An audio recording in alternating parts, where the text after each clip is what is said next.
안녕하십니까. 비즈니스 모델의 이해와 사업화 전략 강의를 맡게 된 박형미입니다. 아마 여러분들께서는 비즈니스 모델이라는 말 굉장히 많이 들어보셨을 텐데요.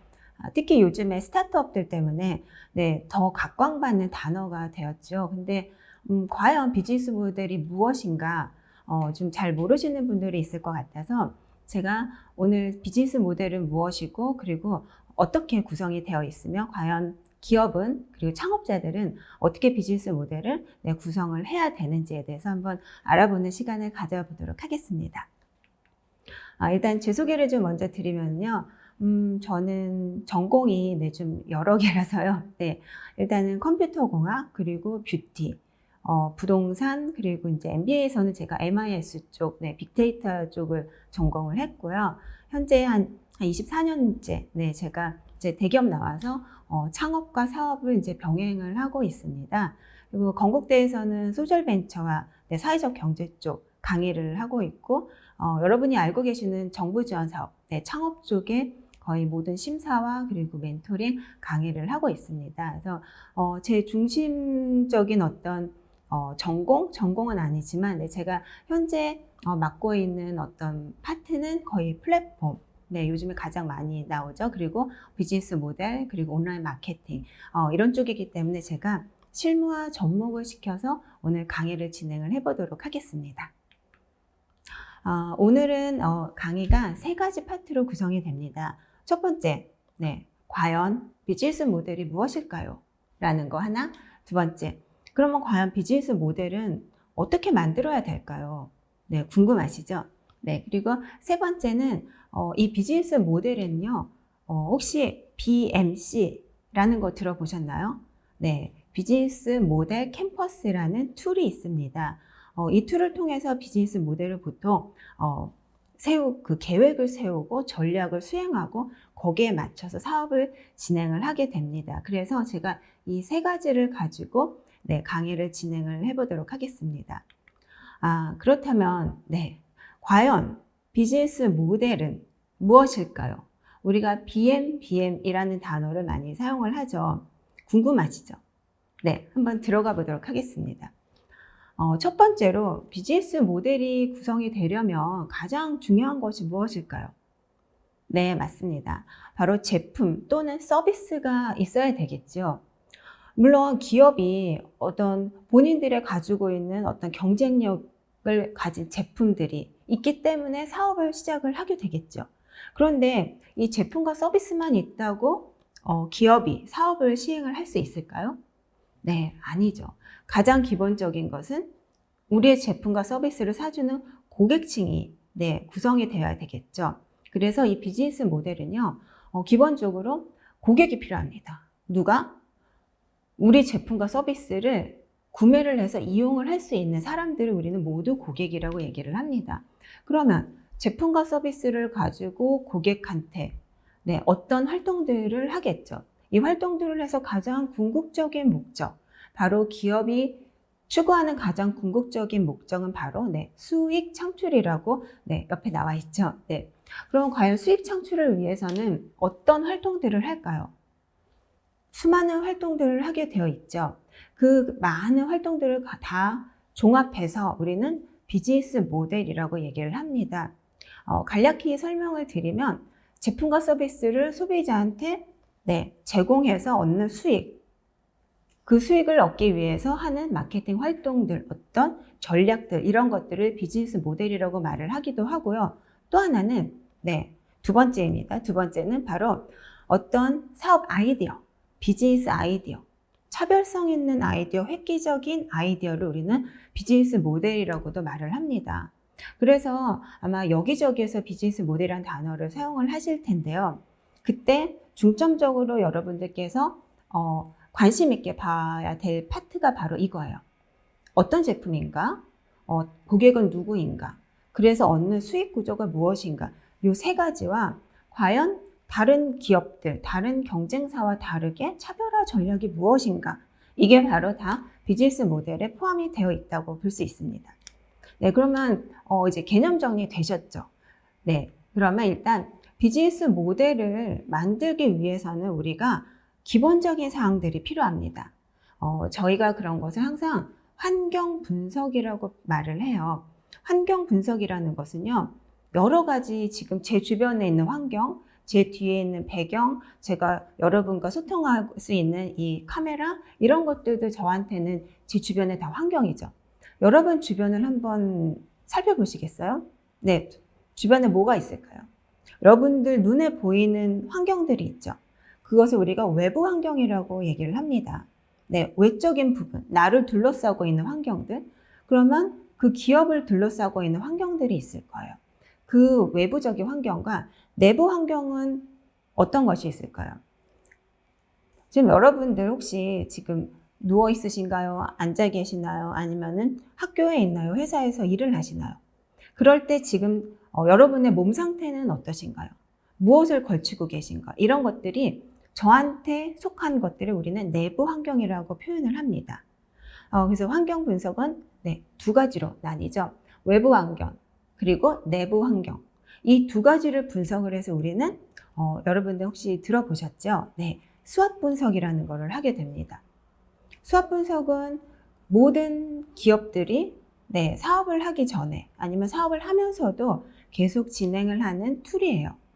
우리가 가지고 있는 강점은 무엇이고, 그리고 우리에게 주어진 어떤 기회는 어떤 것들이 있는지, 이런 것들을 분석을 하게 되는데, 이때 가장 먼저 쓰이게 되는 환경 분석, 그게 바로 외부 환경 분석의 PEST라고 하는 것입니다.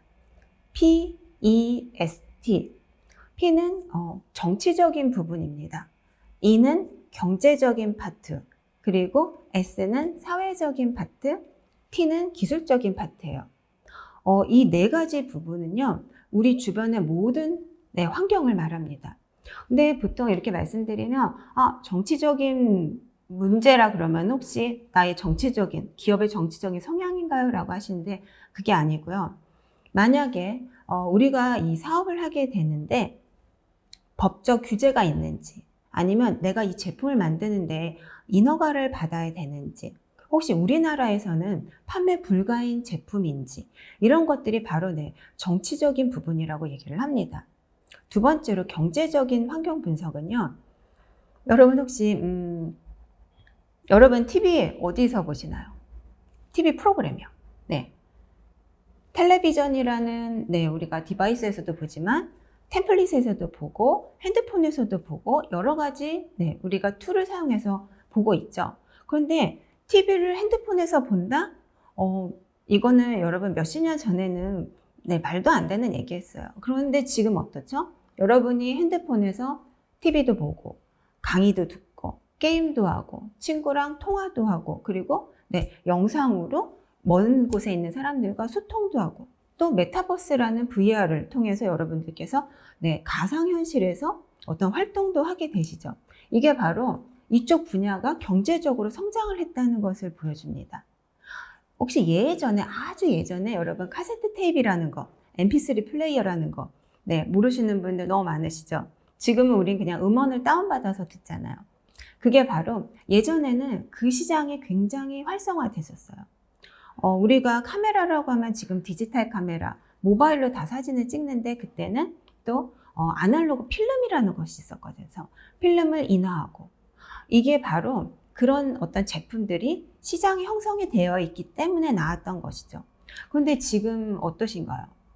찾아보기 어렵죠. 바로 이런 것들이 경제적인 성장을 이루고 있는 환경들, 지금 트렌드가 어떤지, 그리고 만약에 그 시장이 형성이 되어 있는지, 아니면 시장이 점점 사라져가는 곳인지, 이런 것들을 분석하는 게 바로 경제적 환경 분석의 이 부분이에요. 세 번째로 사회적인 부분은 우리 사회가 계속 바뀌죠. 트렌드라고 하는 거, 고객의 트렌드, 소비 트렌드, 이런 말씀 많이 들어보셨을 거예요. 더군다나 특히 코로나 시대는 어떨까요? 비대면이라든지 집에 있는 시간, 재택근무, 온라인 강의, 이런 것들로 사회적인 분위기가 완전히 달라졌습니다. 그게 바로 여러분 환경 분석이에요. 사회적인 환경 분석이 어떻게 지금 현 상태가 어떠한지를 분석을 하는 거죠. 그리고 네 번째로 기술적인 분석은요, 지금 우리 제품이 가지고 있는 기술이 더 발전할 수 있는지, 아니면 우리 제품과 서비스에 접목할 수 있는 기술이 어떤 것들이 있는지를 분석해서 우리 제품을 좀 더 업그레이드 시킬 수 있는 것, 서비스를 고객한테 더 잘 전달할 수 있는 게 무엇인지 찾아보는 것이 바로 PESD, 외부 환경 분석이에요. 이 외부 환경 분석을 통해서는 어떤 것들을 알 수 있을까요? 바로 우리 기업이 이 제품과 서비스를 가지고 시장에 진출할 수 있을까? 기회가 될 것인가? 아니면 지금 우리가 지금 시장에 진입하는 것은 부족하다. 아니면은 지금 시장은 우리 제품과 안 맞는다라는 위협적인 부분을 파악하는데 사용이 됩니다. 그러면 제가 아까 말씀드린 여러분 주변 말고 내부에 있는 내부적 환경 분석에는 세 가지로 나뉘어요. 첫 번째, 저 뭐라고 썼을까요? 3C라고 얘기를 하죠.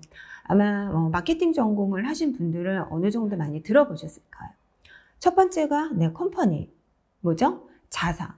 여기에선 제가 두 번째 적어놨어요. 근데 자사부터 들어가는 것은 바람직할까요, 여러분? 항상 모든 기업들이 본인들 제품이나 서비스 분석을 할 때는 본인들의 회사, 자사부터 분석을 하게 되어 있습니다. 그런데 죄송하지만 이거는 잘못된 방식이에요. 가장 먼저 분석을 해야 될 것은요, 마케팅 이론에도 있지만 고객부터 들어갑니다. 커스터머, 고객이 선호하는 제품, 서비스, 고객이 선호하는 트렌드, 이런 것들을 먼저 분석하신 다음에 두 번째가 바로 자사 분석이죠. 그러면 고객이 원하는 것을 하기 위해서 우리 회사가 어떤 것을 가지고 있는가에 대한 분석.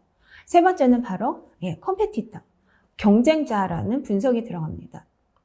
지금 시장에 보통 우리 말고 다른 경쟁자가 없다라고 하시는 분들이 꼭 계세요.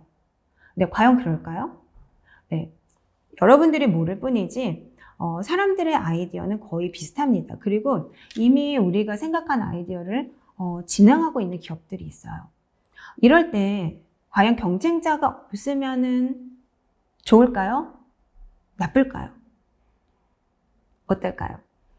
경쟁자가 없다는 말은요, 시장이 형성이 안 돼 있다는 말과도 같습니다. 물론 경쟁자가 없어서 내가 선점을 한다고 하면 너무너무 좋은 케이스지만 시장이 구성이 안 돼 있는데 저희가 진입을 한다는 것은 일단 고객들이 우리에 대해서 몰라요.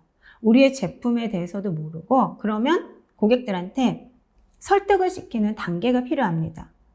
그래서 경쟁자가 없는 시장은 일단 위험한 시장이고 준비를 많이 하셔야 되는 시장이 될 수가 있습니다.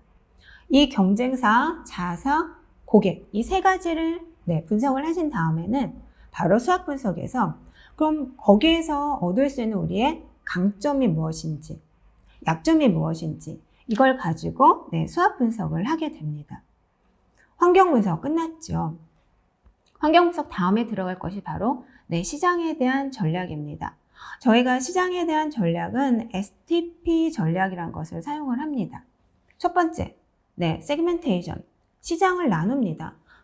우리 제품이 들어갈 시장이 과연 가전제품인지 패션 시장인지 아니면 우리가 어떤 가족 제품인지 이런 것들을 시장을 세분화하신 다음에 거기에 그러면 타겟 고객은 바로 저희가 진출하게 될 집중적인 타겟이 되는 거예요. 타겟은 누구일까? 굉장히 구체적으로 정의가 내려주셔야 됩니다.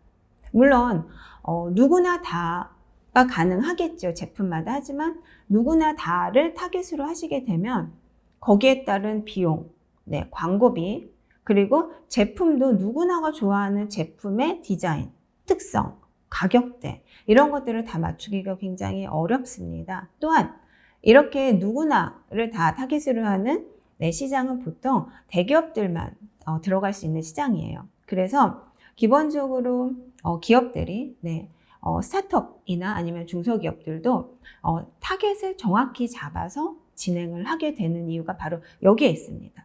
세 번째로 일단 시장을 정하고 거기에 있는 맞는 타깃을 우리가 정한 다음에는 바로 어떤 것이 들어갈까요? 세 번째가 바로 포지셔닝이라는 것입니다. 고객한테 알려주는 거예요. 어떻게? 우리를 알리고 각인을 시킨다가 바로 포지셔닝이에요. 이 포지셔닝 하는 방법은 저희가 세 번째 고객 전략, 바로 마케팅 믹스라는 전략을 사용합니다.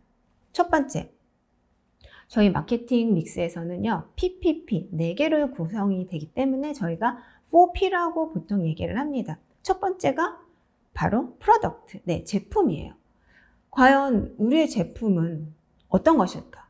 우리의 제품은 과연 경쟁력을 어떻게 가지고 있을까가 바로 이 부분에서 분석이 돼야 되고요. 두 번째, 바로 가격적인 부분입니다. 가격이 높은 게 좋을 것인지, 낮은 게 좋을 것인지. 요즘에 온라인 제품들 전부 다 굉장히 저렴하죠. 그럼 과연 저렴한 가격을 고객들이 다 선호를 할 것인지. 이런 부분은 다 우리 제품이 누구를 타겟팅하는가에 따라서 달라지죠. 우리 고객들은 만약에 어얼리 어댑터라든지 프리미엄 고객이라든지 이런 분들은 저렴한 제품을 사는 거에 목숨을 걸지 않습니다.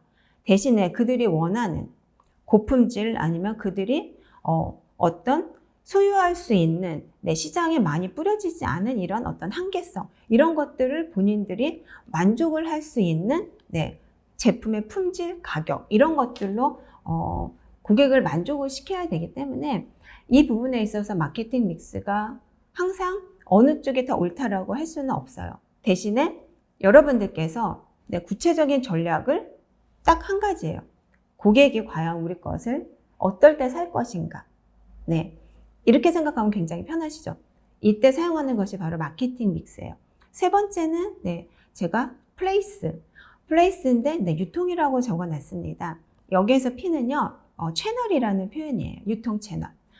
유통은 온라인, 오프라인 두 가지로 나누는 거 아시죠? 또 하나 요즘에는 이 두 가지를 합쳐서 옴니 채널이라는 채널을 사용을 합니다. 여러분들 가장 많이 사용하시는 옴니 채널이 뭘까요? 저녁에 배고플 때 어디서 시킬까요? 야식 시키는 플랫폼들 있죠?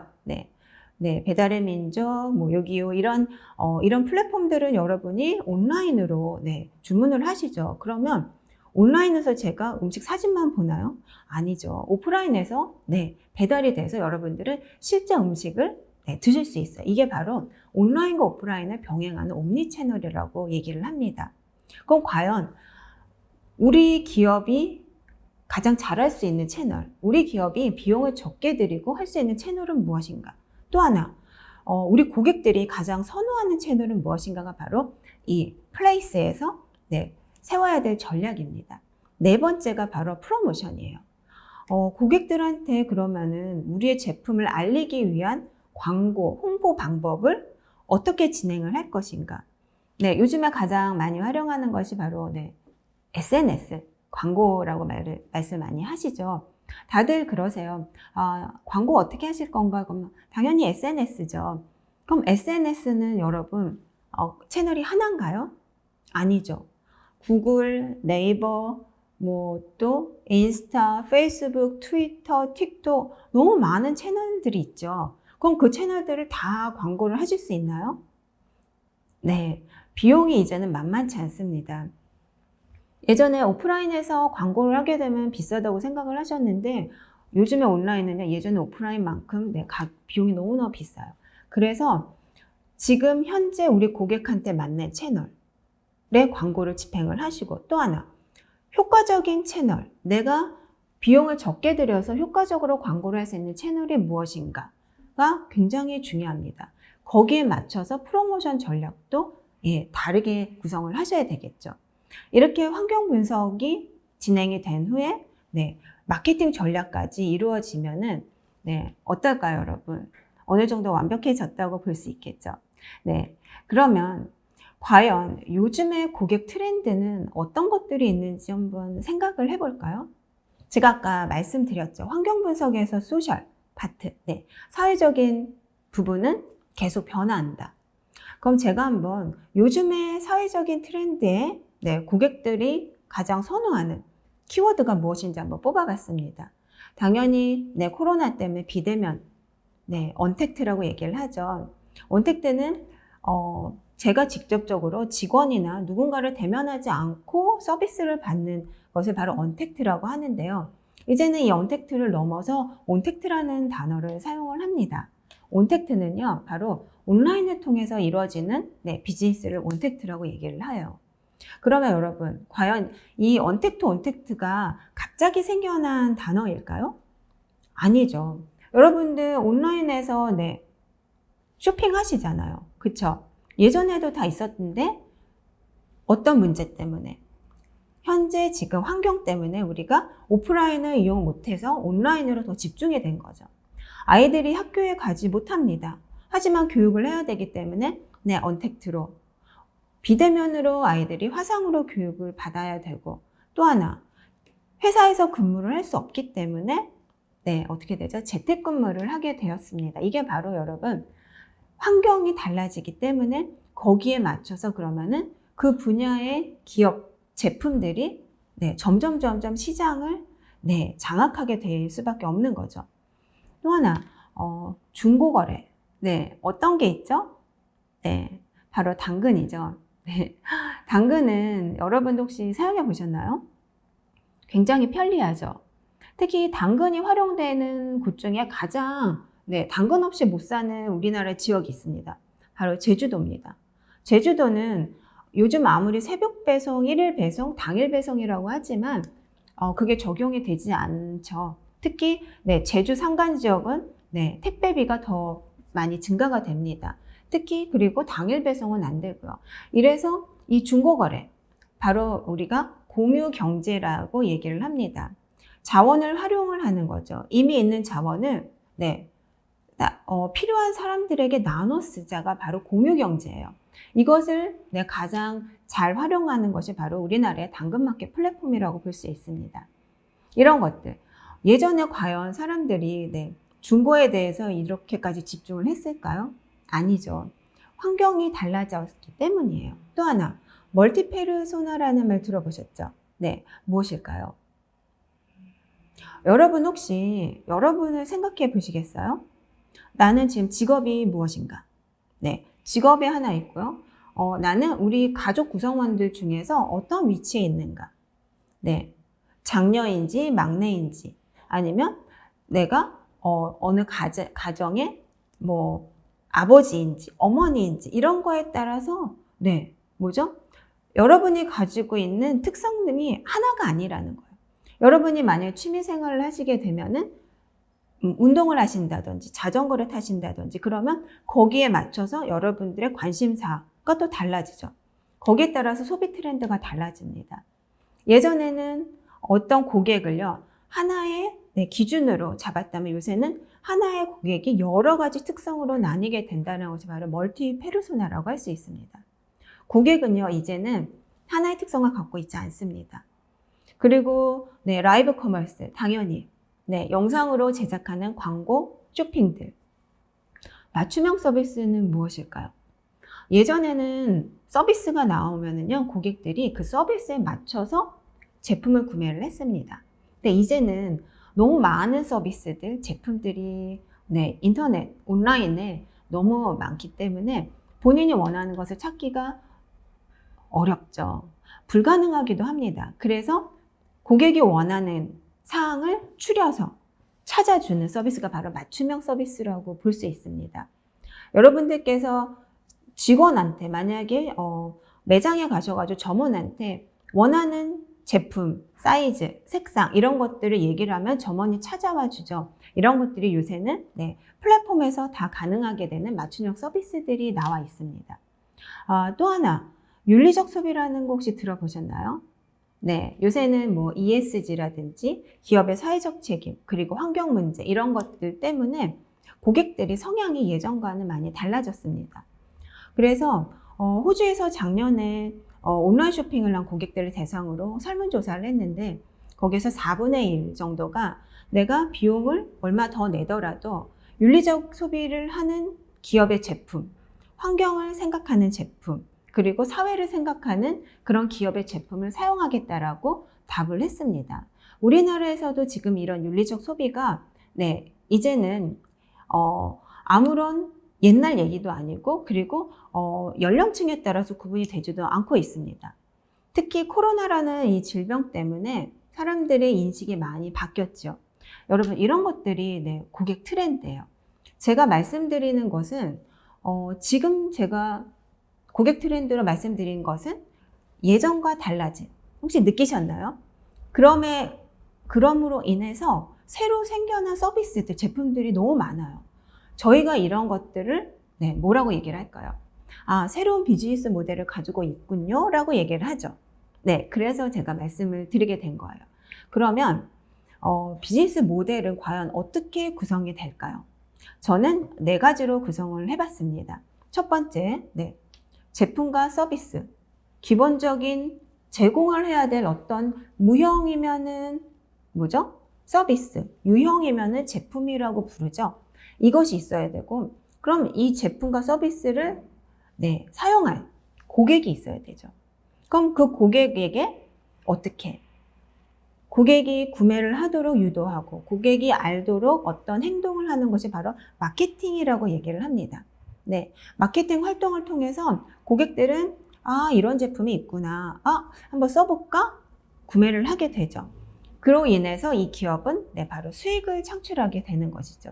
요 4가지 구성은요, 비즈니스 모델의 기본 구성입니다. 여러분 어렵지 않죠? 네, 비즈니스 모델 어렵다고 생각하시는데 딱 4가지예요.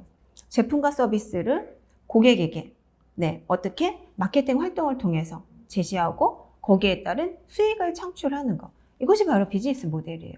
아, 너무 쉬운 것 같습니다. 그러면 이제 비즈니스 모델 전략에 대해서 생각을 해보도록 하겠습니다. 비즈니스 모델은 여러분 진짜 오래전부터 생겼어요. 한번 예전에 언제인지 모르겠지만 돈이 화폐가 없었을 때 어떤 식으로 거래가 이루어졌을까요? 바로 물물 교환입니다. 내가 농사를 지어서 쌀을 생산을 했어요. 밥을 지을 수 있어요. 밥만 먹고 살 수 있나요, 여러분? 안 되죠. 고기도 먹고 싶고 그리고 과일도 먹고 싶고, 그래서 제가 쌀을 수확해가지고 고기를 잡은 사람이랑 어떻게 물물 교환을 하게 되는 거죠. 쌀과 고기를 바꿔서. 고기를 잡는 사람은 당연히 고기를 매일매일 먹으면 좋겠지만 질리겠죠. 그래서 밥을 먹고 싶을 거예요. 이래서 물물 교환이라는 것이 생겼죠. 여러분, 이 물물 교환 자체가 비즈니스 모델입니다. 비즈니스 모델이 그렇게 굉장히 획기적이거나 이러지 않아요. 무엇인가 제품과 서비스를 누구에게, 고객한테 전달하는 거, 이것이 바로 비즈니스 모델이 되는 건데, 또 하나, 2번째 제가 넣은 게 뭐죠? 바로 상점 주인 모델이라는 것이 있어요. 이 상점 주인 모델은요, 정말 가장 오래된 저희가 모델이라고 얘기를 합니다. 기본적인 어떤 화폐가 제공이 되면서 공급자가 누구죠? 만약에 슈퍼 주인이라고 생각을 해볼까요? 슈퍼 주인이, 편의점 주인이 편의점을 열었습니다. 거기에 여러 가지 제품이 있는데 고객이 들어와서 물을 하나 삽니다. 그러면 뭐죠? 편의점 주인은 물을 고객한테 제공하고 물을 받은 고객은 바로 비용을, 물값을 지불을 하죠. 이게 바로 여러분 기본적인 비즈니스 모델이에요. 그러면 여러분 치킨 좋아하시죠?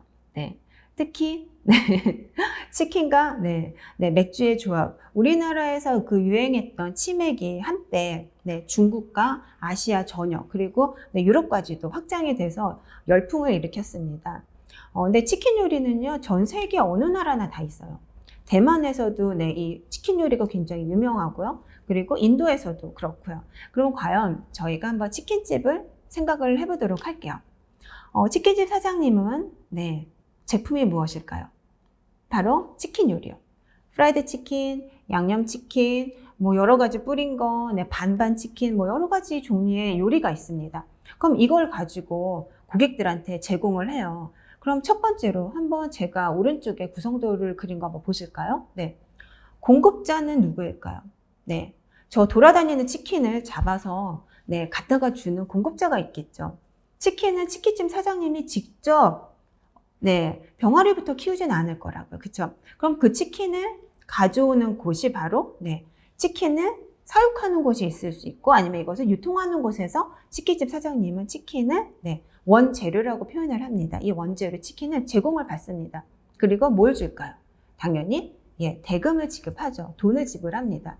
이거 가지고 요리를 해서 이 사장님은 네, 어떻게 온라인, 오프라인 전단지도 돌리고 배달의 민족 아니면 다른 플랫폼에다가 네, 광고를 올려서 고객을 모집을 합니다. 그럼 고객들은 그 유통 채널들에서 어떤 자기가 원하는 요리를 찾게 되고 그 집에 주문을 해서 제품을 받아서 네, 어떻게 되죠?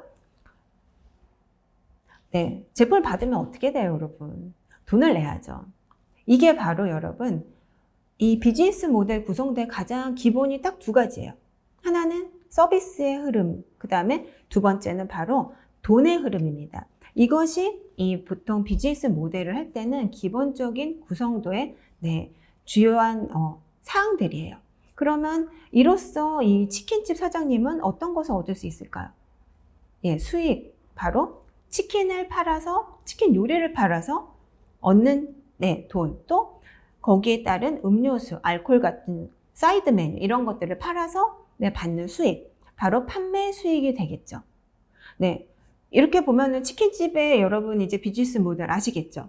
네, 그러면은 이 비즈니스 모델에서 우리가 가장 기본적으로 이렇게 아까 치킨집처럼 공급자한테 원재료를 받아서 네, 고객한테 납품을 하는 것을 우리는 가치 사슬형 비즈니스 모델이라고 얘기를 합니다. 네, 밸류체인 비즈니스 모델이라고 얘기를 하는데요. 바로 공급자가 따로 있고 여기에서 고객한테 제품이나 서비스를 제공하는 업체가 메인 업체가 되는 겁니다. 여러분 힐티라는 네, 공구 제공 업체가 있습니다. 굉장히 유명한 업체예요. 근데 이 업체는 일반적으로 공구를 생산해서 판매를 한다 그러면 네, 판매 수익만 얻게 되는데 공구를 이제 판매를 하면서 처음에는 판매부터 시작을 했고 지금도 판매가 있습니다. 근데 힐티가 한번 시장을 살펴보게 됐습니다. 여기에서 하나 네, 문제점을 발견한 거죠. 환경 분석이 먼저 들어갔겠죠. 이 공구를 제공하는 네, 사용하는 고객들을 한번 건설 현장이나 이런 데를 살펴봤더니 이 공구가 너무 비싼 거예요. 그런데 한번 그 건설 현장은요, 한번 사용하고 문을 닫죠. 네, 끝나버리는 거예요. 그러면 이 비싼 공구를 과연 사야 되나 말아야 되나 고민도 하게 되고, 그 다음에는 제대로 수리가 안 되는, 너무 비싸기 때문에. 이런 문제점들을 힐티가 보고선 새로운 비즈니스 전략을 짜게 됩니다. 바로 공구를 네, 어떻게 제공을 하는데 임대를 하는 거예요. 월정액으로 비용을 받고 네, 구독 서비스 같은 거죠. 월정액으로 비용을 받고 공구를 네, 무상으로 제공을 해서 거기에서 나오는 수리라든지 아니면 제품을 또 새로운 제품을 계속 교체하는 것들, 이런 것들을 네, 힐티가 제공을 하게 되는 거죠.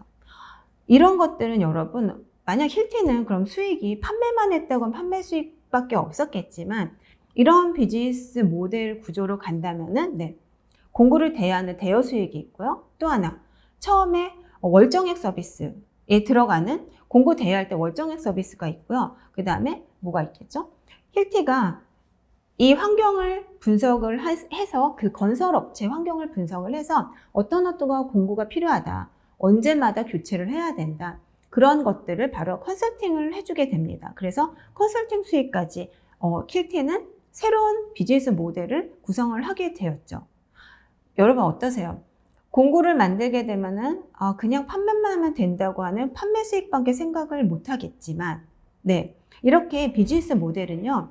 하나의 제품을 가지고도 여러 가지 다양한 방식으로 수익을 창출할 수 있는 방법들을 네, 전략을 통해서 마련을 할 수가 있게 되는 거죠. 어떠셨어요? 우리가 알고 있는 기본적인 네, 공급 라인 아니면 판매 수익으로만 생각하던 이런 것들이 이제는 획기적이고 창의적이고 그리고 차별화된 이런 모델들로 바뀌는 것을 우리가 요즘에 네, 스타트업들의 비즈니스 모델 전략이라고 얘기를 합니다. 그러면 여러분 이제 다음 파트에서는 이 다음에는 가치사슬형 말고 또 어떤 비즈니스 모델이 있는지 한번 살펴보도록 하겠습니다. 수고하셨습니다.